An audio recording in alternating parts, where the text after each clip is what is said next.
নমস্কার, আমি Tanushree Mitrapal, reiki master teacher.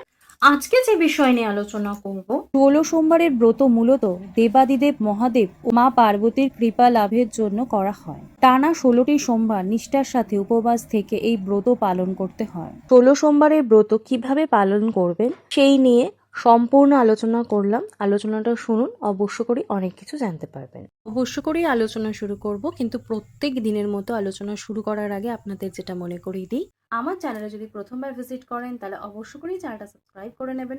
Video ভালো লাগলে একটা লাইক করবেন এবং কোথা থেকে আমার ভিডিও দেখছেন অবশ্যই করে কমেন্টস করে জানাবেন। তার সাথে সাথে ভিডিও প্রচুর শেয়ার করবেন যাতে এই ভিডিওর বেনিফিট সকলে নিতে পারে। প্রথম হচ্ছে ব্রতের সংকল্প। প্রথম সোমবার সকালে স্নান করে পরিষ্কার জামাকাপড় পরে শিব মন্দিরে বা বাড়ির ঠাকুর ঘরে শিবলিঙ্গের সামনে বসে ব্রত পালনের সংকল্প করুন। ২. উপবাস ও আহার। সারাদিন উপবাস থাকতে হয়। সারাদিন কিছু না খেয়ে নির্জলা উপবাস করতে পারেন, অথবা শুধুমাত্র ফল, দুধ ও মিষ্টি খেয়ে এই ব্রত পালন করা যায়। ৩ হচ্ছে পূজা পদ্ধতি। সকাল ও সন্ধ্যা বেলায় শিব ঠাকুরের আরাধনা করা জরুরি।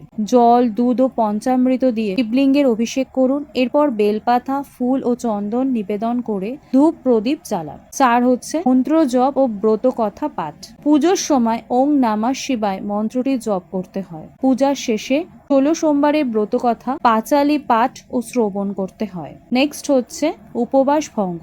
সন্ধ্যায় শিবের দ্বিতীয়বার পুজোর পর এবং ব্রত কথা শোনার পর প্রসাদ গ্রহণ করে উপবাস ভঙ্গ করতে হয়।